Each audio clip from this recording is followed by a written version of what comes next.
te voy a involucrar aquí en un escenario que anotan, por favor, vamos a tratar.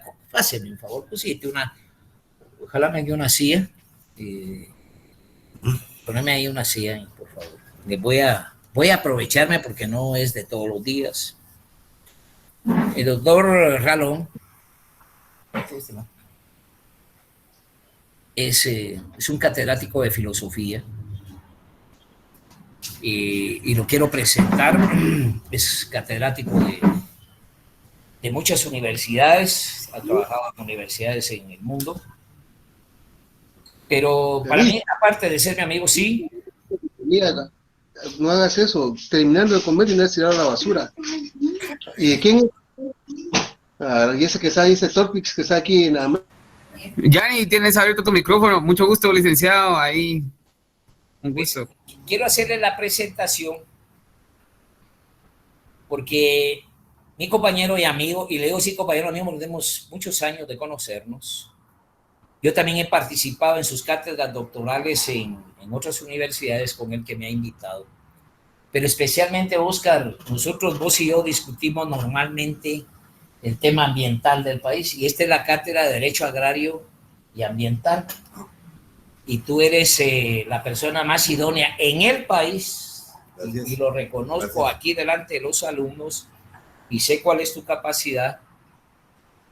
¿Cuál es la impresión para el alumno? Es nuevo, apenas empezamos a definir que el tema ambiental es un tema público de carácter obligatorio de las sociedades, de resolver prioritariamente antes que cualquier otra cosa, porque el sistema planetario, hoy el tema ambiental, da como resultado que está en peligro efectivamente el ser humano, pero en estas condiciones en que se debate precisamente la naturaleza, especialmente la guatemalteca, somos como países pobres, pero especialmente las clases pobres, son los que van a sufrir totalmente un detrimento en poco tiempo.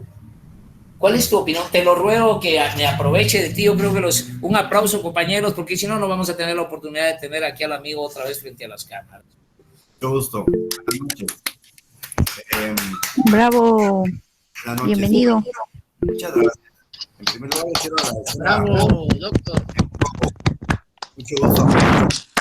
Mi nombre es Oscar Ralón.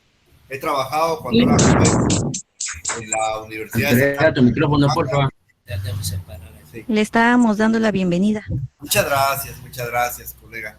He trabajado en la Universidad de San Carlos de Guatemala y en otros lugares, pero la Universidad de San Carlos sigue siendo mi universidad desde que me formé en los años 70 y 80 hasta la fecha. Así que ahora que ya peinamos canas, a mí no se me notan tanto, pero sí tengo canas, ya podemos hablar con un poquito más de experiencia, lo cual no quiere decir que lo que ustedes sepan no es importante, es muy importante.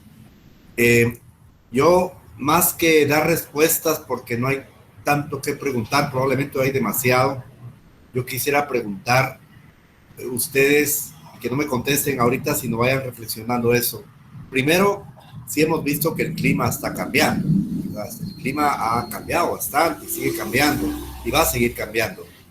Les quiero contar que en el año 92 fue el año en que por primera vez todas las potencias del mundo, estamos hablando de Rusia, China, Estados Unidos, Francia, Alemania, Inglaterra, los países, la India, los países que tienen dos características, que tienen mucha población y los países que tienen mucha industrialización.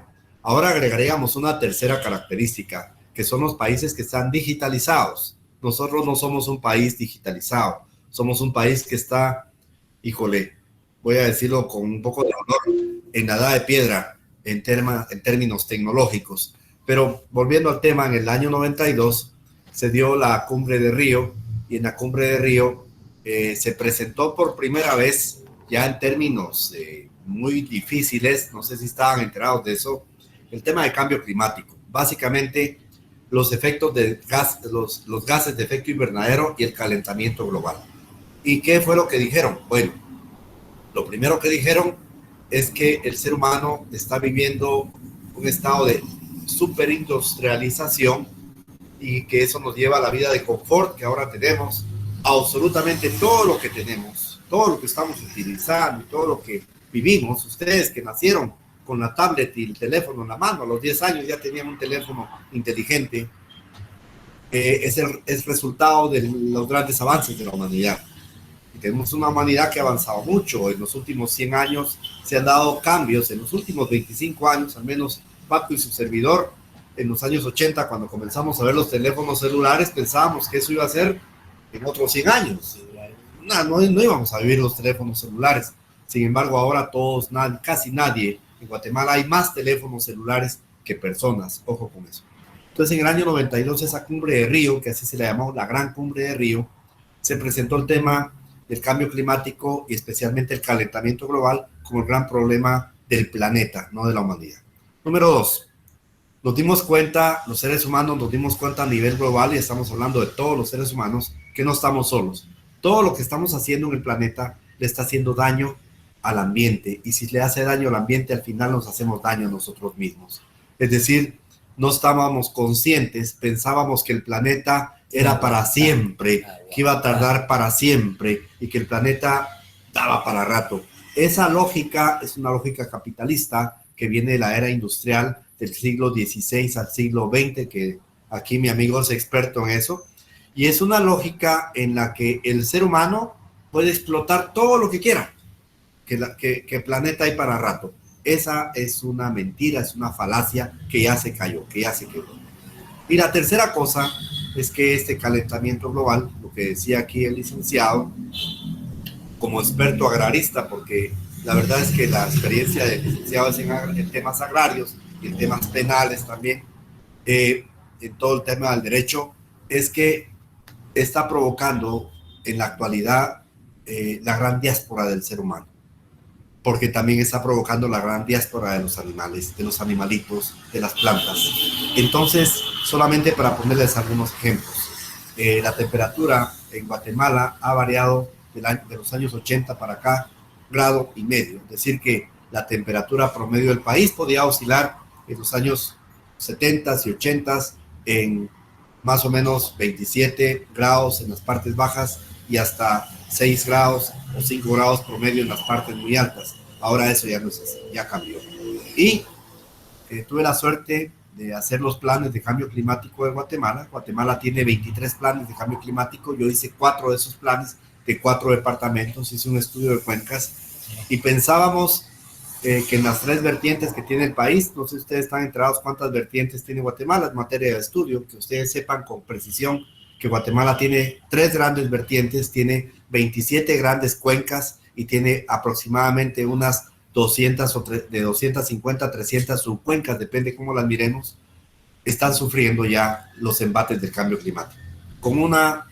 Y con esto termino, porque sé que tienen una clase. No, solo vengo a interrumpir. Te rogaría porque te quiero hacer algunas preguntas y creo que estoy aprovechándome de tu persona, pues de tu experiencia. Yo creo que para el alumno es una buena oportunidad, porque no se da todos los días tener a un personaje que asuma con tanta fortaleza un escenario que me compete en esta cátedra de Derecho Ambiental.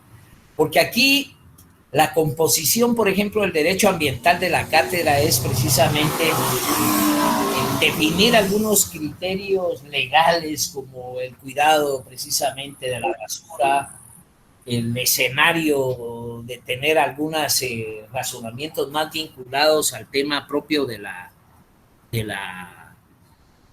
necesidad, qué es lo que podemos hacer los guatemaltecos como tal. Yo he sido bien enfático contigo y te digo, nosotros estamos pagando los platos rotos de lo que se hace en otros países, pero necesariamente de lo que hacen los otros países nosotros tenemos que salvaguardar lo que podamos rescatar en función de lo que podemos contribuir a que, por lo menos en nuestro país, haya un amortiguamiento para los escenarios difíciles que vienen para Guatemala. Muy bien, bastante interesante, pero sobre todo complejo. Hasta hace muy poco, muy pocas personas, y hasta la fecha todavía es muy reducido el número de personas que saben de cambio climático. De hecho, los 2 candidatos a la presidencia, una de ellas, la candidata a vicepresidenta, la doctora Karin Herrera, es experta en cambio climático, y es una mujer que es científica y sabe de cambio climático, pero del otro equipo, pues de ninguno de los dos planes de gobierno, ni el movimiento Semilla, ni de la UNE, yo veo que tengan una ruta para atender dos temas importantes en los cuales se debe concentrar todas las baterías como país. Primero es la mitigación ante el cambio climático. El tema de la mitigación es un tema muy amplio, muy grande. Y el tema de la adaptación al cambio climático. Entonces, ante lo que estaba planteando aquí Paco le decimos de cariño todos a Francisco, porque pues yo lo conozco desde que fue campeón centroamericano de karate, así que no. No discute conmigo. El único que le ganaba era yo, pero eso lo vamos a platicar después. Vamos a ver. Paco sabe perfectamente que la mitigación es algo, a mí me han preguntado muchos foros, estuve con el cardenal Ramazzini y todos los sacerdotes de Huehuetenango hace apenas un mes, 2 meses, hablando del cambio climático, que la Iglesia Católica en Huehuetenango tiene mucho interés para saber qué pueden hacer los campesinos, que son los que más van a sufrir. Y ojo, la mujer campesina es la que más está viviendo el embate del cambio climático en Guatemala. Entonces hablábamos, ¿qué podemos hacer para mitigar? ¿Y qué podemos hacer para adaptarnos? Son 2 categorías que se manejan en cambio climático. Bueno, mire, pues les voy a dar algunas cuestiones. Guatemala, a nivel de mitigación, me da pena decirlo, pero no puede hacer absolutamente nada. Absolutamente nada. No podemos mitigar nada, por una razón. No somos nosotros los que provocamos el cambio climático.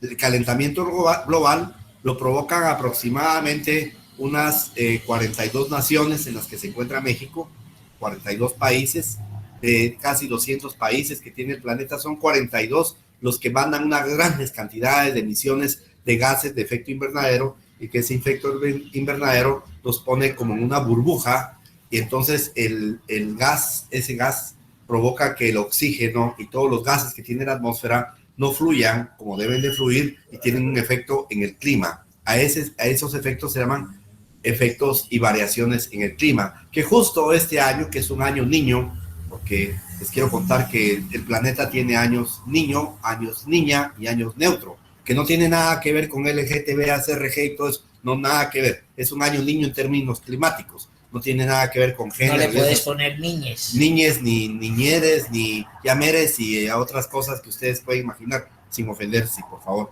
Claro. A mí me gusta ser muy chistoso a veces, pero sobre todo porque no es mi cátedra, entonces puedo decir lo que se me da la gana. Pero básicamente, los gases de efecto invernadero no los provocamos nosotros. Guatemala es uno de los países menos industrializados del mundo. Ojo, no somos los que provocamos los gases de efecto invernadero, pero somos el 9º país del mundo más vulnerable ante el cambio climático. Miren esa disyuntiva. Por una parte, no somos los que provocamos el cambio climático, pero somos el 9º país más vulnerable del mundo. O sea, esa es una cuestión complicada, es una cuestión que, ¿cómo decir? Que todo el mundo nos está mandando, porque vivimos en un istmo que se llama el Istmo Centroamericano, que pertenece a la región mesoamericana o la subregión mesoamericana, y esa subregión pertenece en un sistema mucho más grande que es la región de toda América, Ahora bien, al estar en este cinturón, nosotros vivimos todos los embates del cambio climático, por una parte. Entonces, a nivel de mitigación, pues sí, podemos ayudar. Por ejemplo, si en lugar de usar vehículos, usáramos bicicletas, pues estamos mitigando. Si en lugar de encender gas, nosotros buscamos otras fuentes, y por eso su servidor trabaja con apoyo del licenciado Paco, porque ahí donde lo ven ustedes, tiene una amalgama de trabajo a nivel nacional, tiene un proyecto político nacional para el cambio. Pongan la atención a esto, apunten, el cambio en la matriz energética de Guatemala. Eso es esencial, porque nuestra matriz energética sigue siendo dependiente, igual que toda la tecnología de Guatemala. Toda la tecnología de Guatemala es dependiente. No tenemos ciencia, no tenemos niveles de ampliación industrial, y por eso las personas no encuentran trabajo, porque ya la agricultura ya no da. Y por otra parte está el tema de la adaptación.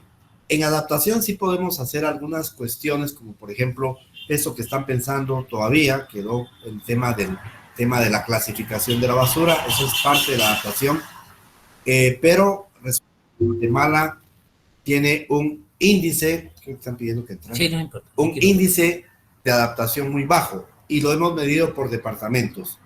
Entonces, cada departamento tiene cuencas y tiene subcuencas o pertenece a subcuencas. Por ejemplo, todos los departamentos y municipios, hay 78 municipios y 11 departamentos en la cuenca del Motagua, que va a dar hasta Honduras, ¿verdad? Que es parte de la vertiente del Caribe, ¿verdad?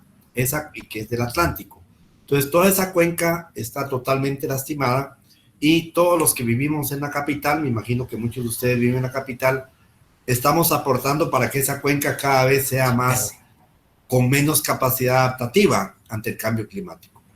La tala de árboles, la pérdida de especies, todo lo que estamos haciendo se llaman procesos antropogénicos, quiere decir que dependen de lo que el ser humano le está haciendo a las cuencas. Entonces, la capacidad adaptativa tiene 4 índices que están medidos por departamento y a nivel nacional, que es el índice de amenaza. Somos el 9º país más amenazado del mundo, quisiera recalcar en eso. Tenemos muchas amenazas del cambio climático. Somos el país con más pobreza, por lo tanto no tenemos capacidad adaptativa. O sea, la mayoría de la pobreza, 75% de los productores de los que nos dan las verduras, las tortillas, el maíz, el frijol, son productores en infra y en subsistencia, que eso tiene que ver más con el tema agrario y el tema de derecho agrario que tiene el país, que venimos de una colonia, un feudalismo, y ese feudalismo se ha venido reciclando y ahora se concentró en algo que se llama el pacto de corruptos, y que no tengo ninguna pena en decirlo, pero así es, y que no quieren que eso cambie, quieren que ese modelo sistémico, ese modelo de perverso y corrompido y corrupto y apestoso siga perdurándose y que no haya ningún cambio en el país. Eso es lo que se está peleando desafortunadamente en una elección dentro de 13 días. Y luego tenemos el índice de capacidad adaptativa. Entonces, donde más estamos mal, el departamento con menos capacidad adaptativa de Guatemala es el Quiché. Le sigue Sololá y después está Quetzaltenango, y el departamento más vulnerable ante el cambio climático es el departamento de Guatemala, en la ciudad donde estamos. Porque además aquí viven en este valle y alrededor del valle hay tantos municipios que todos juntos tenemos casi la tercera parte de la población de Guatemala. Es decir, que si en Guatemala hay 20 millones de habitantes, aquí estamos llegando de 6,5 a 7 millones de habitantes en un lugar muy pequeño, y dentro nosotros pensábamos que estos inviernos tan malos que ahora tenemos iban a llegar en el año 2050, fíjense ustedes, es lo que pensábamos, es lo dicen los expertos. No, pero resulta que esos inviernos muy secos, inviernos muy malos, ya están ahora, y de repente cae un chaparrón en 2 días que destruye todo. Esas son las variaciones y variables que vamos a tener con el cambio climático. ¿Por qué les hablé de esto? Porque ustedes están en una clase de Derecho Ambiental y les va a tocar a ustedes, futuros abogados y abogadas, definir de qué lado van a estar. Del lado de los que van a seguir trabajando misericordiamente para que el planeta siga esta ruta, la ruta que tiene el planeta, la ruta que tiene Bill Gates, la ruta que tiene Slim, la ruta que tiene Tigo, Claro, Soros, las grandes transnacionales que siguen explotando los recursos y que todo el mundo piensa que lo más importante es tener un vehículo, y que mientras mejor sea mi vehículo, mi último teléfono y todas esas pendejadas que nos han vuelto menos inteligentes, las Barbie, con todos los ACRG, ACTV que están ahí promocionando sus porquerías, y todo ese sistema que nos están metiendo, que se convierte en una nueva religión. Eso es una nueva religión, porque crea dogmas, y se vuelven los nuevos ídolos del siglo XXIII. En cambio, nadie voltea a ver cómo sufren los niños en las áreas rurales, cómo sufren las niñas que tienen que salir a buscar leña que ya no existe, porque no hemos cambiado la matriz energética. Por ejemplo, ¿cuántos megavatios produce Chixoy?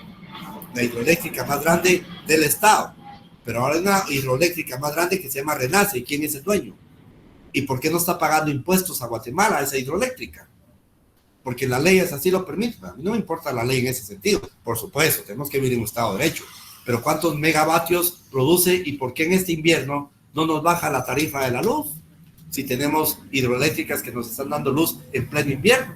Entonces la gente debería dejar de consumir leña, y resulta que en Alta Verapaz, donde más energía se produce para todo el país, es donde menos acceso a energía tiene la población pobre de Alta Verapaz. Esas son situaciones antropogénicas que no nos ayudan al proceso de adaptación.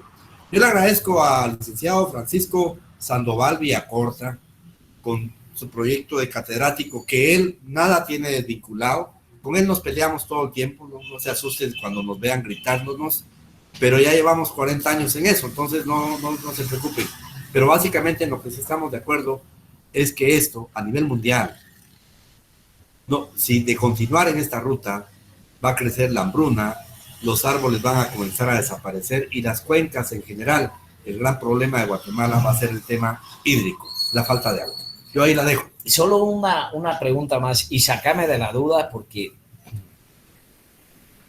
aquí hay algunos temas, por ejemplo, la deforestación.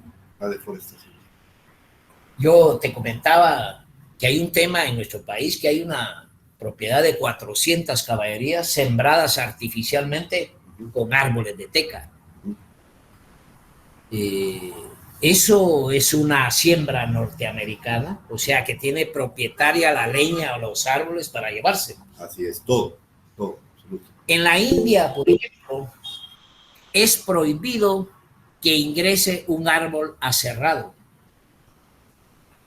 Es prohibido. La India saca los árboles de donde fuera y los maneja dentro de su país, o sea que ahí los van a aserrar porque se garantiza el trabajo, la mano de obra.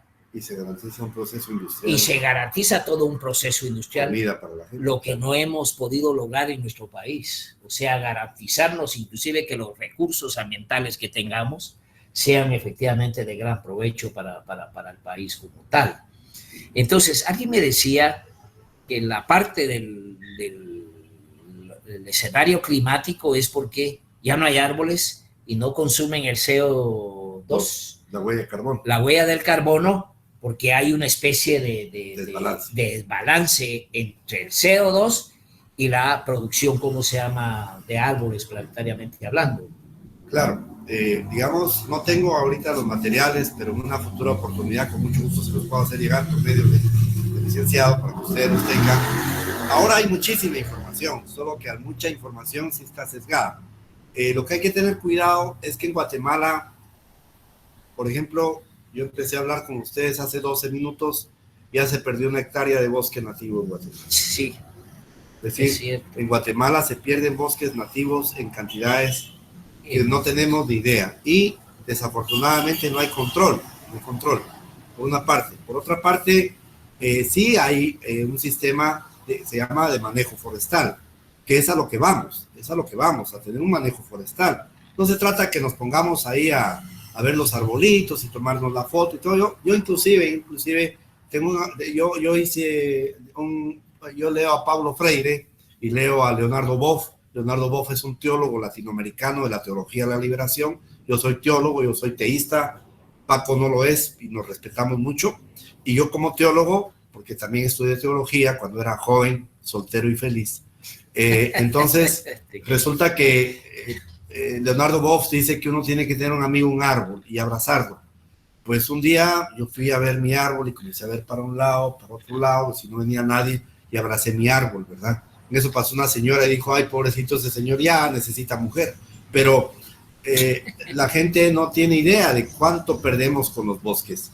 Entonces sí va a haber más calor porque estamos destruyendo la naturaleza. Guatemala en este momento llegó a un punto, y quizá esa información se las puedo conseguir con mucho gusto porque no quiero dar un dato falso. Yo tengo datos del 2020 y 2021, ahorita eso ya cambió.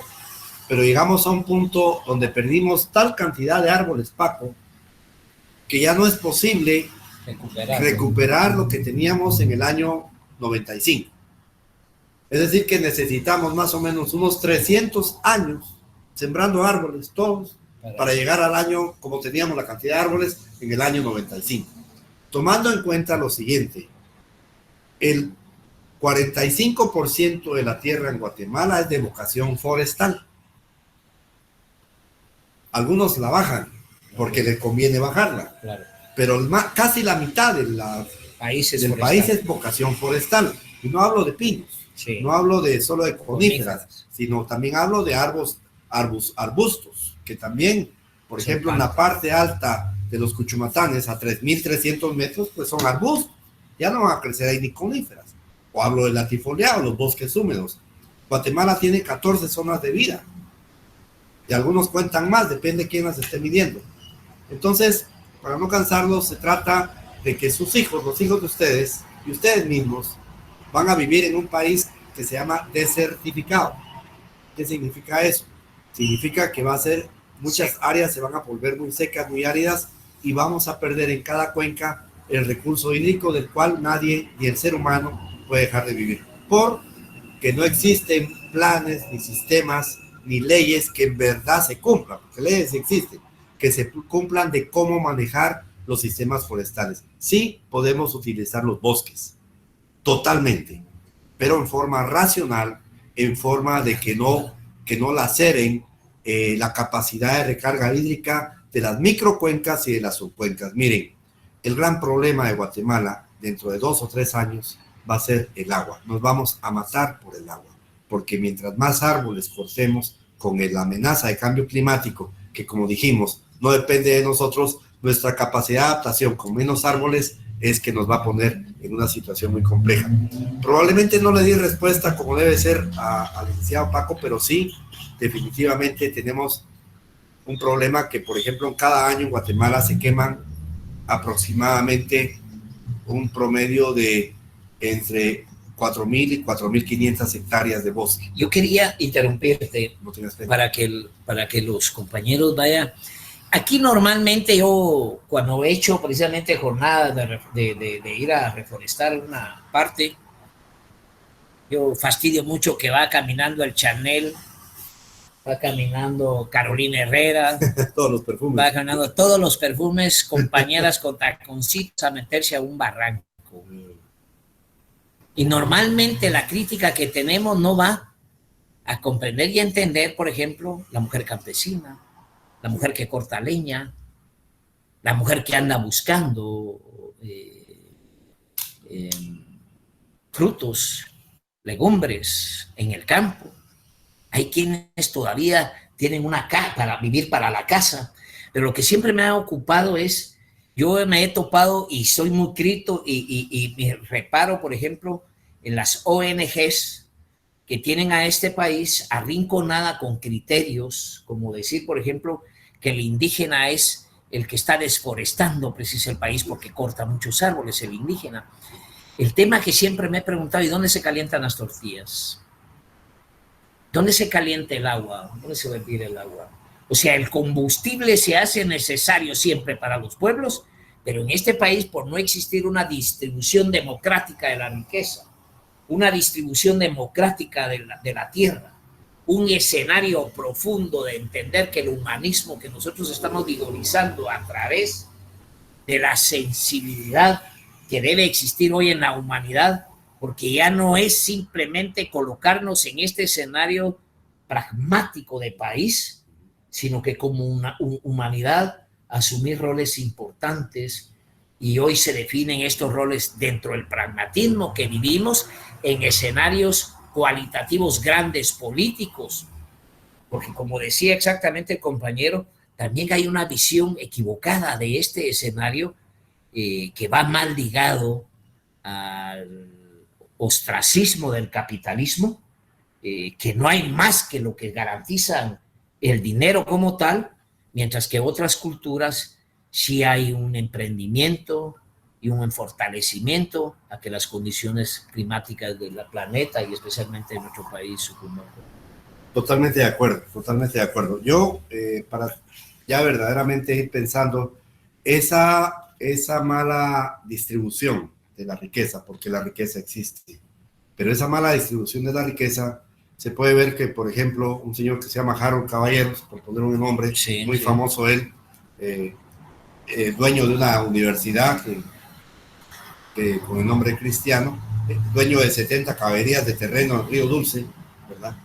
Vive en torno a que el Estado le paga por mantener los árboles que tiene ahí. pero ese mismo Estado no le puede pagar a los campesinos por sostener los árboles que tienen en sus comunidades, porque la ley no lo determina así. Entonces hay una inequidad. Es inequidad. Es inequidad en donde definitivamente ya están viviendo los colegas, los amigos del campo, el área rural. Primero, Paco, no olvidemos que el proyecto rural campesino tiene a 75% de la población rural que usan leña, o sea, que dependen de la leña para cocinar. Pero aún usando toda esa leña de los campesinos del área rural, no se compara a la cantidad de bosque que talan los grandes terratenientes en la franja transversal del norte y del Petén, porque talan cantidades que los campesinos tardarían 10, 15 años en talarla para leña. Entonces, los que usan esos sistemas forestales, como el que mencionaste, o, por ejemplo, el cambio de uso de suelo, desde Izabal, desde el departamento de Izabal, hasta el norte de Huehuetenango, hay un cambio total de uso de suelo en la franja transversal del norte. ¿Y qué tenemos? Palma africana.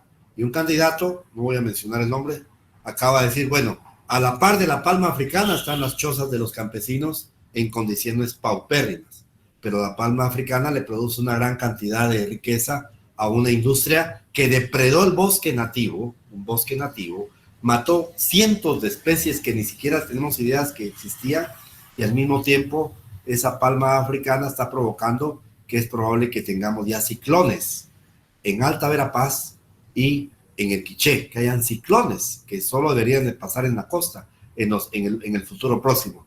A mí me decían que soy profeta de la muerte, pues sí, pues todo eso es muerte del planeta, nos estamos cagando, perdón, la palabra no es la correcta en una clase, pero es válido. Nos estamos terminando en el planeta, y con ese egoísmo que tiene concentrada la riqueza en Guatemala, pues las leyes que menos se cumplen son las que van a beneficiar a las poblaciones necesitadas y a mejorar la situación del clima.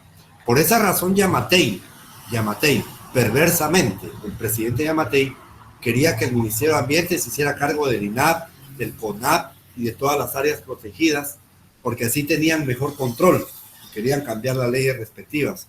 Ustedes están en eso, pero yo no sé, hay mucho que hablar. Yo con mucho gusto les puedo mandar toda la información que necesiten nacional, la tengo fresca, pero si alguno de ustedes todavía el licenciado lo permite y tienen alguna duda muy puntual, o alguien quiere, porque son demasiados ustedes, pero estamos a las órdenes, un par de preguntas o algo que quisieran conocer o saber o comentar.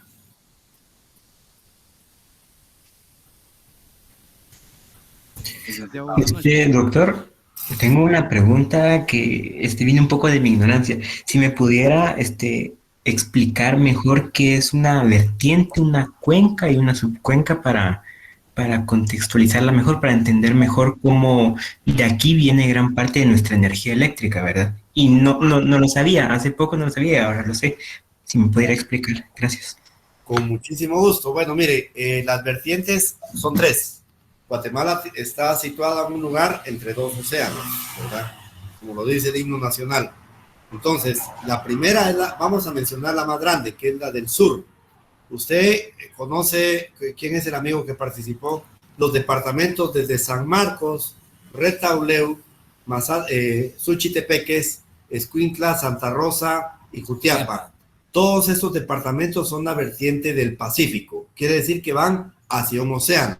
Las vertientes en nuestro país van hacia el océano. Y esta vertiente tiene 21 cuencas, que son, ríos. 18 cuencas que son los ríos. Por ejemplo, le hablo del río Madre Vieja, del río Los Esclavos. Todos estos ríos conforman las cuencas de las vertientes del sur. Por otra parte, tenemos la vertiente del Caribe, que es la vertiente del Atlántico Caribe, que es toda la vertiente del río Motagua, la del río Caabón y la del río Polochic y el río Sarstum, que también es parte del río Sarstum, que colinda, que es lo que nos divide con Belice. Usumacinta también cae, solo que cae en el Golfo de México. Pero es la vertiente del Golfo de México. Entonces, la vertiente del Atlántico Caribe es fundamentalmente, es una misma cadena montañosa que va desde la parte alta de Quiché y de Totonicapán, donde nace el Motagua, y termina recogiendo varias afluentes, que es la cuenca del Motagua, que termina en Izabal y fundamentalmente desemboca en Honduras, en el Motagua precisamente, se llama el Motagua. Y esa vertiente es muy importante por muchas razones, porque ahí desembocan varias cuencas y subcuencas. Entonces, por ejemplo, el río Las Vacas, que está aquí, que nace en San José Pinula, que agarra toda la parte de la ciudad, agarra la zona 6 y Chinautla, y va a desembocar al río Motagua, es una subcuenca, una subcuenca de la cuenca del Motagua, para ponerle un buen ejemplo. Y la otra vertiente es la que mencionaba aquí, es la del río Sumacinta y la del río Celegua y otras que van hacia introducirse a México. El Usumacinta tiene varias cuencas que lo nutren. Una de ellas es el río Negro, que es lo que maneja la hidroeléctrica Chinzoy, que nace en el norte, en la parte alta de Totonicapán, y está también el río Blanco, que nace propiamente en los Cuchumatanes, en un municipio que se llama Aguacatán. Esos ríos alimentan después el río Ixcán, que se convierte en el río Sumacinta, que divide a Guatemala y de México. Pero hay otros ríos secundarios que forman otras cuencas. Entonces, para concluir, las vertientes son tres: la vertiente del Pacífico Sur, por supuesto, la vertiente del Atlántico Caribe y la vertiente del Golfo de México, que ahí van muchos ríos que en ese momento no me los recuerdo todos. Pero las cuencas es donde nosotros vivimos. Por ejemplo, nosotros en la ciudad de Guatemala estamos en la cuenca del Motagua. De la zona 1 para el norte está la cuenca del Motagua, y de la zona 1 para el sur está la cuenca del río Michatoya, que desemboca en el Pacífico. Si usted llega al hipódromo del norte y orina ahí, orinó en la cuenca del río Motagua. Si orina allá al final de la Avenida de las Américas, orinó en la cuenca del río Michatoya, que va hacia el lago de Amatitlán, que es un embalse, es un lago embalse, y después ese sigue del río, perdón, ¿cómo se llama? Así es correcto. Villalobos al Platanitos. río Platanitos, al río Michatoya, que es el que se va para Palín, que es la conforma del cañón de Palín. Si alguna vez ha viajado para Palín y Escuintla, ahí puede ver cómo se conforma exactamente una cuenca estrecha. Las cuencas, las vertientes y las subcuencas van conformando valles, y nosotros estamos en un valle que se llama el Valle de las Vacas, y está dividido en dos cuencas: la cuenca del río Las Vacas y la cuenca del río Villalobos, que también nace en San José Pinula y en Misco, en una sierra muy importante, que donde viene el 30% del agua de la ciudad, que es la sierra del Cerro Alush, que son todas las antenas que ven ustedes allá. No sé si con esto, amigo, le di respuesta a su pregunta, pero... Sí, muchas gracias, doctor. Entonces, así concluyendo, toda la basura que para en los ríos de la ciudad va a parar a Motagua. Yo recuerdo ver que Honduras se queja mucho de esto, de que en el Atlántico se llena miles y miles de basura, que entonces esta viene de gran parte de la ciudad, supongo. La basura, el 75% de la basura del río Motagua se produce aquí en la ciudad de Guatemala.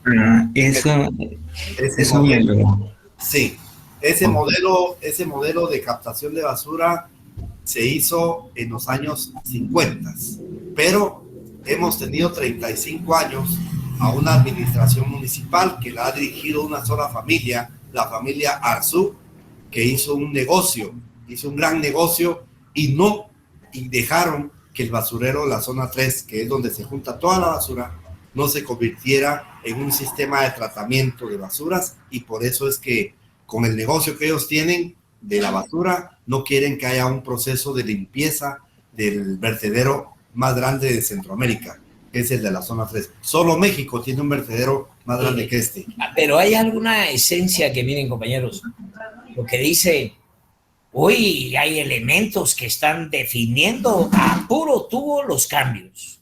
Es decir, me refiero que internacionalmente están presionando sobre los países pobres el que nosotros podamos mitigar algo en el escenario. Esa es la Solo mitigar. Solo mitigar.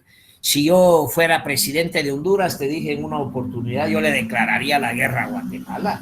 Es un irrespeto, es una falta de sensibilidad y entender de que las relaciones internacionales empiezan por este escenario. El tema de este basurero de la zona 3 es un basurero histórico, un basurero que tiene aproximadamente a las 50, 60, no, me refiero al año 50. 50, sí. Como en el año 50, 40 posiblemente, hoy sigue siendo donde se recepciona la basura de casi cerca de 9 municipios del departamento de Guatemala, porque no hay tratamientos de basura, ni siquiera la imaginación de cómo poderlo hacer. Ya no hay ni siquiera, vuelvo a repetirle, tierras públicas. O sea, el Estado no puede disponer ni de sus propias tierras porque no hay nada, hasta la tierra que tenemos dentro de las orejas es prohibido. Es privada la tierra que tenemos en el ombligo. Dice, no hay otro marco más que ese tema ahí. Bien, si no hay otra pregunta, compañeros, sí, ya, ahí la vamos a dejar, Yami. Sí, licenciados, es un gusto el poder escuchar este tema muy importante. Y para salir de dudas, es el Ministerio de Energía y Minas el responsable, el ente responsable del Estado en cuidar todo esto que ustedes han mencionado. Yo digo que esa es una política pública integral del Estado como tal. El ministerio ese solo se ha encargado de sacar licencias para explotar minas. Y óigase bien, óigase bien lo que voy a decir.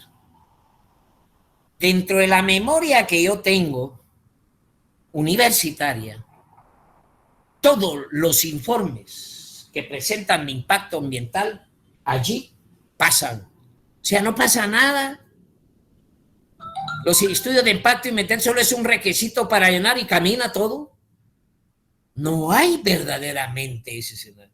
Vamos a hablar el día de mañana, cuando estemos analizando precisamente el convenio 169, que se refiere precisamente a las consultas que deben dedicarse a los pueblos por transformaciones o políticas que puedan sacar el Estado, que tienden a perjudicar de alguna manera a los pueblos, deben de manejarse a través de consultas. No es una simple definición como tal. Así es que yo quisiera, compañeros, despedirme aquí de mi amigo, que de verdad ustedes acaban de sacar provecho de una persona importante en este tema. Yo en lo personal me siento muy agradado y orgulloso de ser amigo de aquel, y yo aprendo también de él y mucho. Quisiera que lo despidiéramos con un aplauso y esperamos que pudiéramos tenerlo aquí en una... Gracias. Bravo, bravo, Gracias, bravo. licenciado. Gracias, licenciado. Súper excelente. Bueno, yo, Claudia, ibas a decir algo más. Yo, antes de que hables, de verdad, para mí también fue una riqueza haber escuchado esta plática. No siempre se tiene este escenario en la Facultad de Derecho, ni creo que la vaya a haber. Somos nosotros los que tenemos que empujar este conocimiento, nadie más. Así es que espero que hayan sacado o hayan provecho de eso. Hay que anotar, porque esto va a ser parte de todo lo que dijo. Yo ya no tengo que hablar de derecho ambiental, ya lo tienen ustedes bien claro, pero por supuesto lo vamos a ir tratando poco a poco, ¿no? Claudia, ¿ibas a decir algo? Jeremías. Perdón, no, licenciado, te quería decir que muy buena la clase el día de hoy. Muchas gracias. Gracias. Gracias. Esperamos se repita. Bueno, pues tal vez podemos provocar algo después. Por el contrario, yo quisiera dejar la cátedra ahí. Aprovechamos, si bien es cierto, no... bueno, avanzamos la mitad del curso solo con una plática profunda, fuerte, directa, sin ambajes, sobre la esencia de lo que debe ser una cátedra universitaria. No podemos andar sobre tintería, ser un titiritero en este escenario, sino fortalecer el conocimiento en base a la experiencia y la buena calificación que tengan guatemaltecos que han hecho muchas tareas importantes para el país. Yo dejaría la clase el día de hoy ahí, espero que no les incomode dejarla ahí, pero también yo camino, pero ya hablamos bastante. Menos yo pues, pero creo que ustedes tuvieron ya suficiente el día de hoy. ¿Les parece, compañeros? Si no es así, dejamos la Excelente, licenciado. Buenas noches, licenciado. Buenas noches. Gracias, Lee. Gusto.